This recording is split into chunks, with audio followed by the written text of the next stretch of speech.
तो देखिए प्रश्न क्या है, माध्यमिक स्तर पर भूगोल विषय का पाठ्यक्रम निर्धारित करने के लिए क्या क्या मानदंड होने चाहिए।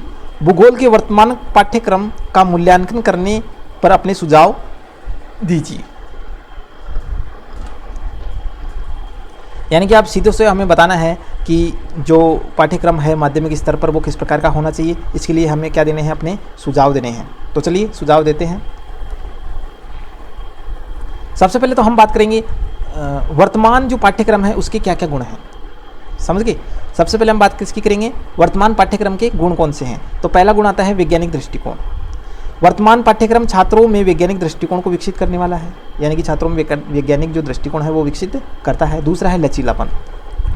वर्तमान पाठ्यक्रम को काफ़ी लचीला बनाया गया है, अर्थात बदलते हुए सामाजिक वातावरण में तालमेल रखता है। अगला आता है समय का सदुपयोग। छात्र शिक्षक के साथ मिलकर अपने खाली समय का सदुपयोग कर सकते हैं, ये भी गुण है।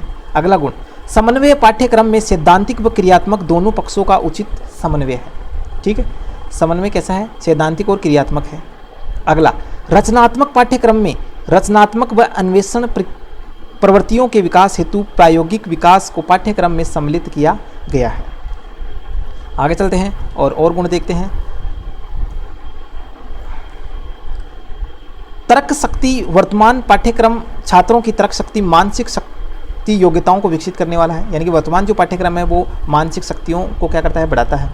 अगला है उद्देश्य आधारित। वर्तमान उद्देश्य आधारित, तो वर्तमान पाठ्यक्रम को उद्देश्यों पर आधारित बनाने का प्रयास किया गया है। फिर आता है सर्वदर्शी सामग्रियों का उपयोग। तो पाठ्यक्रम में सर्वदर्शी सामग्रियों का प्रयोग करने की व्यवस्था की गई है। अगला आता है व्यवहारिकता।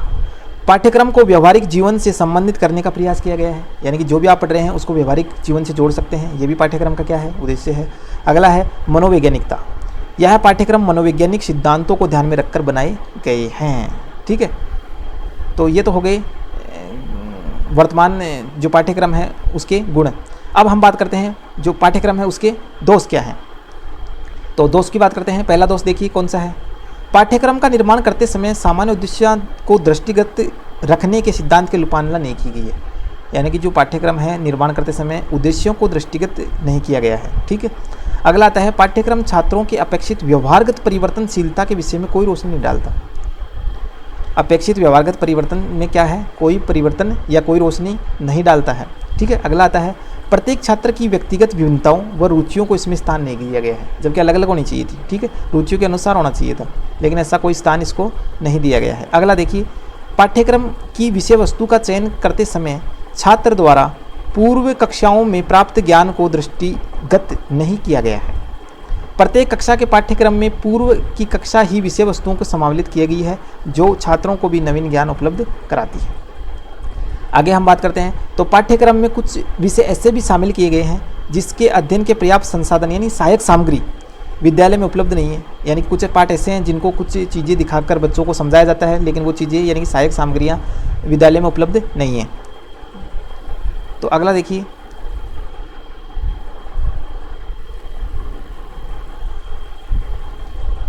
अगले दोष की बात करते हैं। तो अगला दोष देखिए, स्थानीय आवश्यकताओं की पूर्ति करने हेतु पाठ्यक्रम निर्माण में अनुकूलन के सिद्धांत का पालन नहीं किया गया।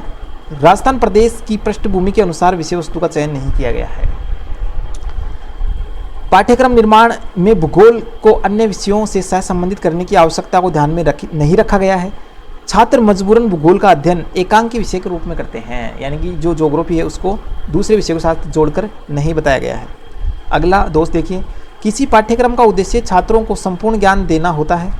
वर्तमान पाठ्यक्रम कई महत्वपूर्ण विषयों को जीवन के आवश्यक अंग माना गया है, उसको नज़रअंदाज करते हैं। ठीक है, अगला देखिए, वर्तमान औद्योगिक आवश्यकताओं के लिए आवश्यक व पर्याप्त तकनीकी ज्ञान का पाठ्यक्रम में समावेश नहीं किया है। ठीक है, अगला देखिए, अन्य पाठ्यक्रम के जैसे ही भूगोल का पाठ्यक्रम में भी क्रियात्मक ज्ञान के मूल्यांकन की परीक्षाओं का सैद्धांतिक ज्ञान को अधिक महत्व दिया गया है। यानी कि जो ज्ञान दिया गया है किताबों में वो कैसा है, सैद्धांतिक पक्ष का ज्ञान है। पाठ्यक्रम में सुधार के लिए, अब देखिए ये तो हो गए इसके दोष, पहले हमने पढ़ लिए गुण। अब हम बात करेंगे पाठ्यक्रम को सुधार करने के लिए हम निम्न प्रकार से सुझाव दे सकते हैं। तो देखिए हम क्या क्या सुझाव देने चाहेंगे। पहला सुझाव आता है हमारे सामने, देखिए पाठ्यक्रम विभिन्न आयु वर्ग तथा दैनिक जीवन की रुचियों से संबंधित व समाज की आवश्यकताओं से जुड़ा हुआ हो। कैसा हो? दैनिक जीवन की रुचियों से जुड़ा हुआ होना चाहिए, समाज की आवश्यकताओं से जुड़ा हुआ होना चाहिए। दूसरा सुझाव देंगे, विषय सामग्री पर अधिकार हो। विषय सामग्री पर अधिकार को ही परिणति न मानकर शिक्षण में चिंतन को बढ़ावा दिया जाना चाहिए।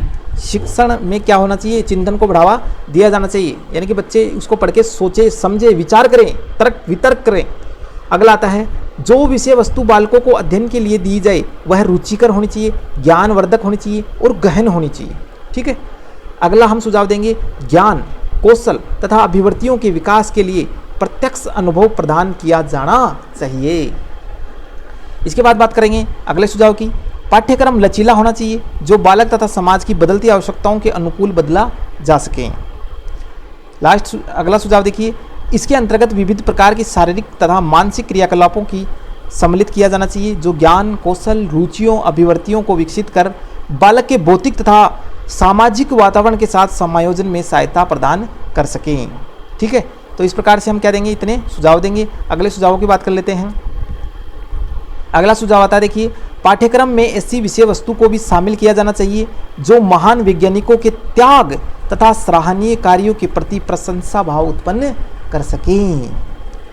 और अंतिम सुझाव देना चाहेंगे, देखो पाठ्यक्रम में कठिनाई स्तर समय उपकरण तथा शिक्षकों की उपलब्धता और विद्यार्थियों के संतोष का भी ध्यान रखा जाए। विद्यार्थियों के संतोष का भी क्या रखा जाना चाहिए, ध्यान रखा जाना चाहिए। ठीक है, तो इस प्रकार से हम क्या करेंगे, वर्तमान पाठ्यक्रम के गुण बताएंगे, दोष बताएंगे और उसके बाद उसमें सुझाव देंगे उसको सुधारने के लिए। ठीक है, तो इस प्रकार से हमारा ये क्वेश्चन भी क्या हो जाएगा, रेडी हो जाएगा। और अगले क्वेश्चन की हम बात करते हैं।